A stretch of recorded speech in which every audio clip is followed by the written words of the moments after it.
The war had already claimed empires. It had devoured fleets, erased civilizations, turned star systems into graveyards. The galaxy expected one more name to be added. Humanity's. They were wrong. So, by the time the war reached Earth, it was no longer a conflict. It was extinction moving in slow motion. Every major power had fallen. Every alliance had fractured. Every defense had eventually failed. The war did not end with surrender. It ended with species becoming statistics. Humanity saw the pattern and made a decision. They would not be the final casualty. Section 1. The war that consumed everything. The war had no clear beginning, only escalation. The casualty cascade. At first, the conflict was manageable. Two empires clashed. Losses were severe but contained. Then allies joined. Then rival blocs mobilized. Each side believed one decisive push would end it. Instead, each push created two more fronts. When systems collapsed, supply lines fractured first, then communication networks, then trust. Entire sectors vanished from maps. Not conquered, erased. The war fed on momentum, and momentum was unstoppable. The fall of the strongest, the most powerful civilization in the galaxy, the E3 Collective, lasted longest. They had the largest fleets, the strongest shields, the deepest reserves. They also had the most to lose. When their capital system fell, it broke morale across half the galaxy. If they could fall, no one was safe. Humanity watching the pattern. Human analysts noticed something the others didn't. The war did not stop when someone lost. It accelerated. Every collapse released fleets into open space. Those fleets needed targets. And there were always targets left.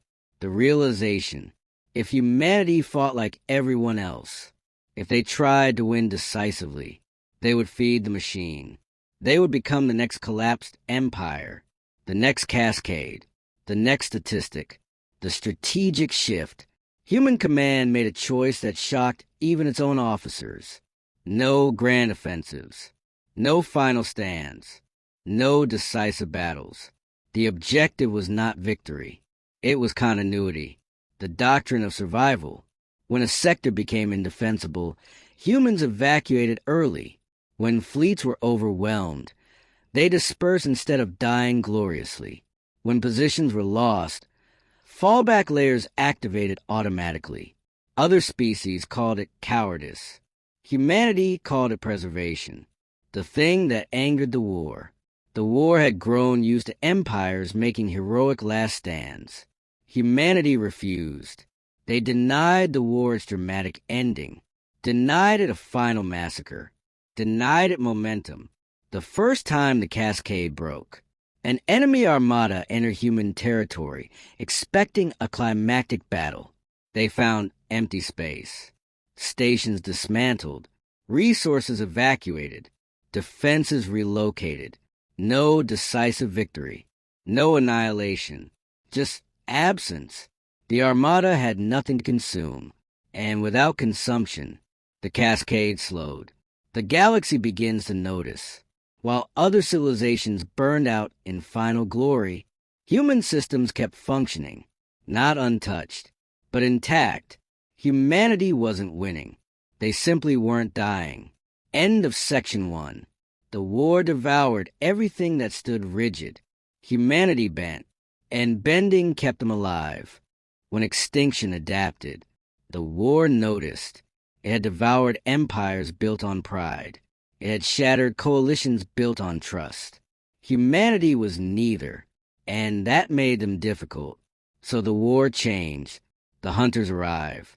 What had once been organized fleets became something else. Rogue armadas, desperation coalitions, warlords commanding remnants of fallen powers. They stopped chasing victory. They started chasing survivors. Human space became a target not because it was powerful, but because it was still functioning. The price of refusal. Bending had worked. until it didn't. A human colony world. Erinder was too slow to evacuate. Enemy fleets arrived before fallback protocols completed. Human command faced an impossible calculation: attempt rescue and risk 3 core fleets, or abandon the colony to preserve continuity. For the first time, the doctrine fractured. The choice. Humanity chose rescue, not for glory, not for revenge, because leaving them would have been failure. And failure was the one casualty they refused to accept. The cost. 3 fleets engaged a force twice their size. They did not hold territory. They held time. Evacuation corridors stayed open longer than predicted. Civilian ships escaped in waves. When the last transport cleared orbit, 2 human fleets were gone. The third was crippled. Erinder fell anyway, but its people did not. The war responds. The war adapted again. It began striking deeper, faster. Human fallback layers were triggered simultaneously across multiple sectors. Continuity systems strained. Resources thinned. Evacuations overlapped. For the first time, humanity was running out of space to bend. The moment extinction nearly won. A coordinated multi-front assault pushed into the sole defense perimeter. Not Earth, but close enough to matter. Human fleets were scattered, responding to outer attacks. Sol stood thinner than it ever had. For the first time since the war began, the possibility became real. Humanity could be the final casualty. The difference: other civilizations had died defending capitals. Humanity did not. Earth's population began evacuating before the enemy reached firing range. Archives duplicated. Industry fragmented. Command decentralized into mobile platforms. Humanity did not defend the planet. They defended the species. The breaking point. The sole engagement was brutal. Human fleets fought delaying actions, not decisive ones. Ships self-scuttled to deny salvage. Stations detonated to block approach vectors. Automated defenses bought hours. Every hour mattered, because every hour meant more humans beyond reach. The turn, when enemy forces finally breached inner orbit, they found Earth largely empty. Operational centers relocated. Population dispersed across hardened networks. Industry already rebuilding elsewhere. There would be no grand extinction. No final casualty, only fragments. And fragments survive. The cost of continuity.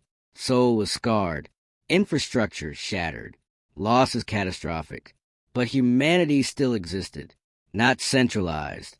Not united in one place. But alive.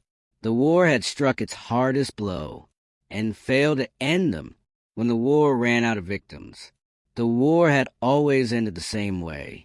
With silence, a capital burning, a species erased, a final transmission fading into static. It needed endings. It fed on them. Humanity refused to give it one. The problem with fragments. Empires are easy to destroy. They are centralized, symbolic, finite. Destroy the capital. The empire dies. Destroy the fleet. The empire surrenders. Humanity was no longer an empire. It was a network. Fragments of population scattered across systems. Mobile command structures. Distributed industry. Autonomous defense clusters. There was no single throat to cut. The enemy's dilemma. The coalition of remnants, those who had survived long enough to become predators, faced a brutal truth. They could devastate human systems, but they could not end humanity. Every strike found fewer targets. Every victory felt incomplete. They destroyed planets. Humanity relocated. They shattered fleets. New ones appeared months later, smaller, rougher, functional. The war required finality. Humanity offered persistence. The moment of realization. An enemy commander transmitted a message after yet another costly engagement. Why won't you die properly? The human reply was simple. Because We are not fighting to win. We are fighting to remain. That distinction broke something. The war begins to starve. Without climactic victories, morale fractured among the remnants. There were no decisive triumphs to rally around, no annihilated species to intimidate others, only endless, grinding engagements against a civilization that refused to disappear. Resources dwindled, alliances dissolved, warlords turned on one another. The cascade reversed. What no one understood. The war had been sustained by escalation. Each extinction created momentum. Each fallen empire fueled the next assault. Humanity denied the chain reaction. No extinction, no momentum, no climax, without a final casualty. The war lost narrative gravity, and wars without momentum collapse inward. The last assault, one final armada, largest of the remnants, attempted a conclusive strike against a major human industrial cluster. Human fleets did not mass to meet it. They dispersed, ambushed supply lines, harassed flanks, forced overextension. There was no grand battle, only erosion. Weeks later, the armada fractured under its own logistical strain. It retreated, not defeated in glory, worn down into irrelevance. The silence that followed, for the first time in decades, no new offensives launched, no emergency broadcasts echoed across the stars. The war did not end with surrender. It ended with exhaustion. The galaxy after. Where empires once stood, there were ruins. Where capitals once shone, there were debris fields. Where species once flourished, there were memorial signals. And among them, humanity, reduced, scarred, changed, but present. The final truth. Humanity did not save the galaxy. It did not win a decisive victory. It did not rise as the next empire. It simply refused to be the last name added to the casualty list. And in a war that devoured everything seeking a final act, that refusal was enough.